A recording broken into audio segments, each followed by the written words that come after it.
É o pior momento da história da Terra, ao mesmo tempo é o momento mais rico e encantador. Aí quando as gerações forem se sucedendo aqui na Terra, por quê? Porque hoje em dia a maioria dos seres humanos são humanos devocionais. Acreditam em certezas que só eles. Aham. Mas essas certezas não são corretas. Não estão assentadas na realidade, estão assentadas numa crença. E a vinda de Sofia vai mexer com tudo isso, porque muito do que os humanos acreditam vai começar a se perceber que não é bem assim. Na verdade, paralelo ou antes da vinda de Sofia, nós vamos passar por choques de realidade terríveis. Que tipo de choque de realidade? Ambientais. Tá. Viróticos. Falências de diversos sistemas. Nada de um contatinho Colapso. de fora. Não, isso vai acontecer. Já está acontecendo, é porque a mídia mundial não fala.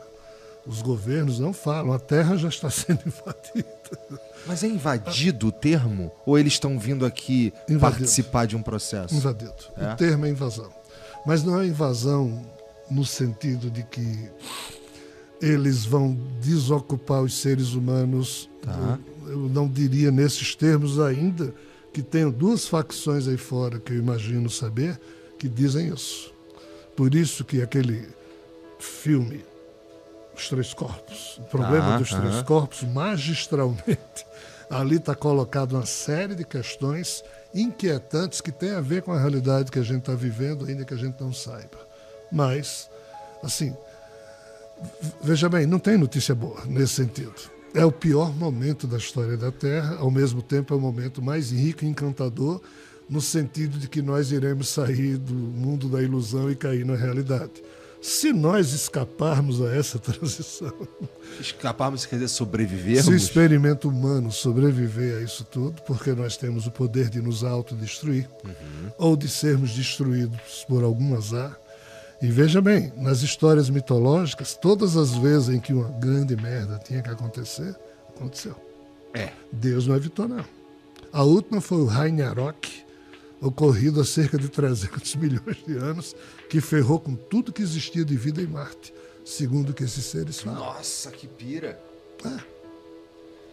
Então, assim, nós estamos vivendo de novo um momento A gente vai achar coisa em Marte, então, se a gente procurar direitinho. Já acharam. Já acharam. Como é que tu sabe que já acharam? Te contaram? Não, é porque o sistema de fofocas que o espírito que me anima faz parte. Já A questão acharam e esconderam. porque isso já é sabido há muito tempo. Veja só, hoje em dia na Terra, Søren Kierkegaard é um filósofo dinamarquês, ele dizia que o ser humano se engana de duas maneiras. Uma, acreditando num monte de coisa que não é verdade, mas ele pensa que é. E a segunda é deixando de perceber a verdade porque não tem olhos para ver. Tem um ditadozinho que diz: se sua mente é cega para a possibilidade, os seus olhos serão cegos para a oportunidade e aprendizado. E na Terra ninguém aprende mais porcaria nenhuma, porque estamos vivendo a égide de uma disforia de gênio, juntando isso à síndrome de Kruger, Dunning-Kruger, em que a gente não sabe de nada sobre um assunto, mas a gente pensa que sabe e vive como se soubesse. É por isso que E a gente tem não certezas malucas de assuntos que a gente não tem como provar a gente se aquela certeza está certa, e a gente não escuta nem o contraditório. E ainda tem raiva de quem pensa diferente da gente. O nome disso é doença, é transtorno cognitivo. A síndrome de Dunning-Kruger mostra isso claramente. A disforia de gênio mostra isso. A síndrome de hubris que nós temos nos nossos governantes é uma coisa espantosa. O efeito Mandela, as memórias encobridoras de realidade que nos causam ilusão, todos nós padecemos disso. Então, assim, quem diabos tem lucidez e tirocínio hoje na Terra para entender o que está se passando? Eis o drama. É difícil, como você disse, assim. A gente não consegue lembrar com certeza do que a gente viveu, né?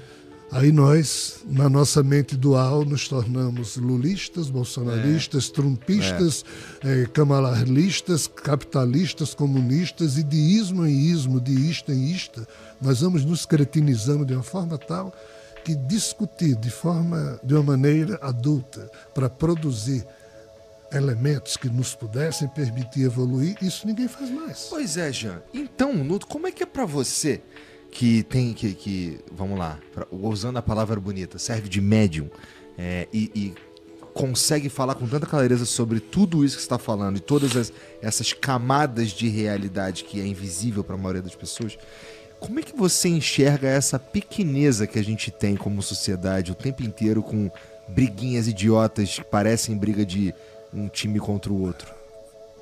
Transtorno cognitivo. Mas o que você sente? Ficar puto? Vergonha. Vergonha. Vergonha de fazer parte disso. Tá. Porque assim, lá atrás, voltando à minha história, né, para poder lhe responder, eu era ufólogo. Eu estudava pré-vestibular, porque eu estudava, mas eu estudava yoga e queria estudar ufologia. E gastava meu dinheiro todo, eu e meu fusquinha branco saindo atrás de casos ufológicos aqui, estudando essas coisas, né? E assim, quando eu me tornei representante do meu curso de diretório acadêmico, eu participei de uma reunião em Recife dos diretórios acadêmicos das universidades federais do Nordeste. E eu fui representando. Aí cheguei lá, aí tinha estudantes do MR8, do PCdoB, do PCB, do recém-PT que estava sendo formado, e todo mundo dizendo, eu sou do partido tal. Quando chegou a minha vez, eu disse, eu não sou porra nenhuma. Então você é burguês. Eu digo, putz, então tá bom. Para complicar, eu tinha um fusquinha e nenhum deles tinha carro. Então eu era burguês. Só que nessa época a turma tinha me convidado para ser candidato, né? E eu encerrei minha carreira política ali porque eu dizia, a direita é podre, a esquerda é ridícula. Isso quando eu tinha 19, 20 anos. Hoje, aos 65, eu só fiz igual lá. Ambas são ridículas, ambas são podres e ambas são trágicas. Por quê? Porque não é direita ou esquerda, em cima e baixo, isso ou aquilo. O problema é o ser humano, cara. Se o ser humano tivesse decência, qualquer porcaria dessa, qualquer sistema desse funcionaria de alguma maneira. Uhum. Mas todas as ideias do espectro político foram sequestradas por verdadeiros bandidos, mafiosos, pessoas doentes. E esse pessoal é endeusado. Hitler não se fez sozinho. A quantidade de corpos, de cadáveres que o nazismo produziu, um homem só não consegue fazer. É porque tinha gente mais doida do que Hitler fazendo aquilo. Sempre tem alguém mais católico que o Papa. Então sempre tem alguém mais lulista que Lula, mais bolsonarista que Bolsonaro. E essa é a nossa tragédia. O nome disso é transtorno cognitivo. De novo, já falei disso hoje. É quando você olha para uma situação, não faz a leitura dos fatos de forma adulta ou honesta, cria uma narrativa maluca, e a partir dali você se torna automatizado no amor a alguém e no ódio a outro. É o dualismo burro. Eis o problema do mundo. Antes, ter uma ideologia era o correto a ser feito, porque era o decente a se fazer. Só que as ideologias todas adoeceram, porque perderam a noção da amplitude democrática das discussões políticas em torno do que realmente importa. Há boas teses na direita, há boas teses na esquerda. Você pode escolher Lula, Bolsonaro, quem você quiser, mas na hora que você endeusa e demoniza, ferrou a democracia, meu brother. Escreve isso aí que o Jean está falando, viu? Aí hoje, o que é que eu vejo? A humanidade está se tornando fascista. De direita e de esquerda. A maioria da humanidade. Porque é uma paixão desarrazoada, que não analisa mais nenhum fato, que fecha os olhos para os crimes do seu corrupto predileto, mais do que você é antagonista, você empurra crimes para aquela pessoa que de fato existe. Então, assim, isto não tem como funcionar bem, cara. Nós vamos ter que pagar o preço da nossa própria incúria. Não é só o Brasil, é o mundo inteiro. As democracias mundiais, europeias, estão se ferrando, todo mundo. Por quê? Porque um velho genoma doentio, em que tem que existir um ser alfa e o resto obedece, A velha questão da abelha rainha e das abelhas operárias, que é o velho sistema de Javé com seus anjos clones, um manda e o resto obedece, está, entre aspas, encontrando guarida no genoma humano, e esse processo já tinha sido ultrapassado lá atrás. Aí é que está o problema. Nós fomos obrigados a tomar o absurdo como normal, quando o absurdo é só comum, mas a gente não deveria ter achado normal. Uhum. Algo que é comum, matar todo mundo todo dia é comum, mas a gente não deveria aceitar isso como normal. Um carioca entende o que você está falando. Isso. Do jeito que está, um terráqueo entende. Verdade, um terráqueo Mas entende. qual é o drama, cara? Nós somos necrófagos. Nós quem? Nós comemos cadáveres. Só que a gente faz um molho, um padrão gourmet, mas nós somos comedores de cadáver. Que criação é essa em que, para que uma espécie se mantenha viva, tenha que comer ou destruir outras? Que criação é essa em que a lei do mais forte é que impera, o mais fraco que se exploda? Então, assim, a gente faz vista grossa para isso tudo e diz: um Deus perfeito criou essa vida perfeita. Vida perfeita? É. Você sabe quem definiu isso? Foi Santo Agostinho de Hipona no século IV, que é um dos pais da teologia do catolicismo, né? E o pessoal vivia enchendo o saco dele, dizendo: Agostinho, me diga uma coisa, Deus é perfeito? É. A vida é perfeita? É, Agostinho, a vida não é perfeita. Jacaré come pato. Quem criou isso desse jeito? Não. Aí Agostinho deu um murro na mesa um belo dia e escreveu uma lei teológica dizendo: quem não acreditar que Deus é perfeito e que a vida é perfeita, vai para o inferno. Simples assim. E aí tá resolvido. Aí sabe como resolveram? Porque restava a pergunta: e de quem é a responsabilidade? Dos humanos. A Igreja Católica, na sua teologia, diz que os humanos são a doença da vida. Ou seja, fecha os olhos para o fato de que nós humanos não criamos dinossauros, jacaré, nós não criamos os predadores nem as presas. Alguém criou predadores e alguém criou presa para ser comido por predador. Quem é que criou isso? Deus. É isso que todo mundo diz. Nós, os humanos, eu não acho somos necessariamente ruim, mas eu entendo o que você está falando, que assim, alguém morre no fim das contas. É claro, vai ser presa. É. Então quem é que define isso aí? Schopenhauer, outro filósofo, dizendo: ei, perceba, a agonia da presa é sempre muito superior ao prazer do predador. Só que a gente se acostuma a achar normal. Mas na hora em que você deixa de fazer vista grossa e olha, e aprende a fazer as perguntas adultas, as respostas infantilizadas no campo da fé, todas elas. E é isso que, para boa parte da humanidade, esse infantilismo resolve. Só que tem uns segmentos humanos que não conseguem mais se dar por satisfeitos. E qual é o meu drama? As gerações humanas futuras não vão se satisfazer com esse tipo de coisa, e por isso essa revelação cósmica ela é feita não é para quem está vivo hoje. Os livros que eu escrevo, as palestras que eu escrevo, são mais de 1000 palestras, cara, diferentes. Eu estava nos Estados Unidos em 2019, eu soube lá que provavelmente eu era a pessoa que tinha mais horas na internet mundial com assuntos diferentes. Ninguém tem mais. Se presta ou não presta, você está é outra história. Se é loucura ou não, aí mas está lá. Mas o que é isso, cara? É exatamente uma revisão, uma ressignificação, uma tentativa de ressignificar tudo que foi feito até agora, mas só no campo do questionamento, e não cabe à revelação cósmica afirmar nada nem fazer com que ninguém acredite em coisa alguma.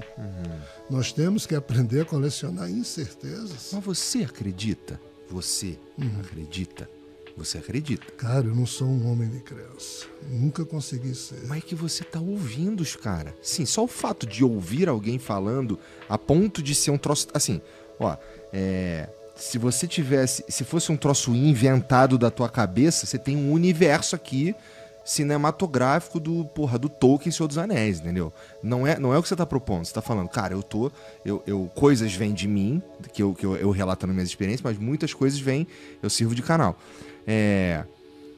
Você servir de canal, assim, ideias tão complexas como essa que você tá falando aqui, que você sabe, de cor, e você, assim, ainda não crê nisso, puta, cara, você é forte, eu acho. É porque, de novo, o espírito que me anima, ele já tem essa prática há muito tempo. Uhum. Eu, enquanto Rogério, sou só uma expressão dele. Né? Então, é mais fácil para que o meu eu repouse sobre si mesmo, observando tudo sem usufruir do que eu observo. Tá. Porque na hora em que você usufrui do que você observa, você gera apego. Você põe dose emocional. E Buda, o grande Siddhartha Gautama, ensinou há 2.600 anos que o apego é a causa do sofrimento humano. Porra, total. É quando você se apega a um conceito que você tem como sendo verdade, se apega a quem você ama, a dinheiro, a situação, a crença, a conforto. Aí quando você perde isso, sofre loucamente. E o pior, quando você pensa que é dono disso, ou quando você se acha alguma coisa, você tem que prestar contas daquilo que você pensa que é. Olha como é complicado. Quanto mais um ser humano se define, menos ele procura. Quanto menos um ser humano se define, mais ele procura. A verdadeira sabedoria consiste em quê? Sócrates dizia, em você saber que você não sabe porra nenhuma. Porque se você achar que sabe, aí você já fecha. Total. Porque você já sabe. Você já sabe. Você não precisa mais aprender. Você não precisa mais de, sei lá, de um mestre, você não precisa de outras experiências. O problema das religiões. Verdade. As religiões fizeram com que dos 8 bilhões de seres humanos na Terra, mais de 7 tenham absoluta certeza que Deus vai resolver tudo no final. E se Deus não resolver? E todo mundo se permite ser corrupto, FDP, assassino, bandido.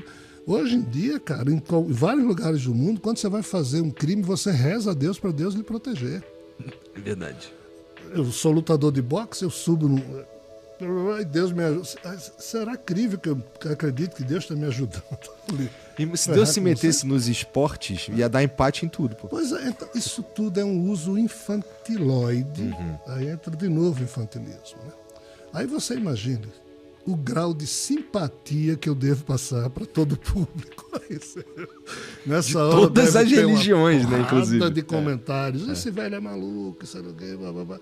Mas assim, eu acolho tudo isso numa boa, que eu sei que eu não sou simpático e nem estou aqui reafirmando o viés de confirmação de ninguém, muito menos o meu, porque eu não tenho crença. Eu estou apenas me permitindo refletir de forma adulta e livre sobre temas que foram aprisionados e proibidos de serem refletidos de forma adulta.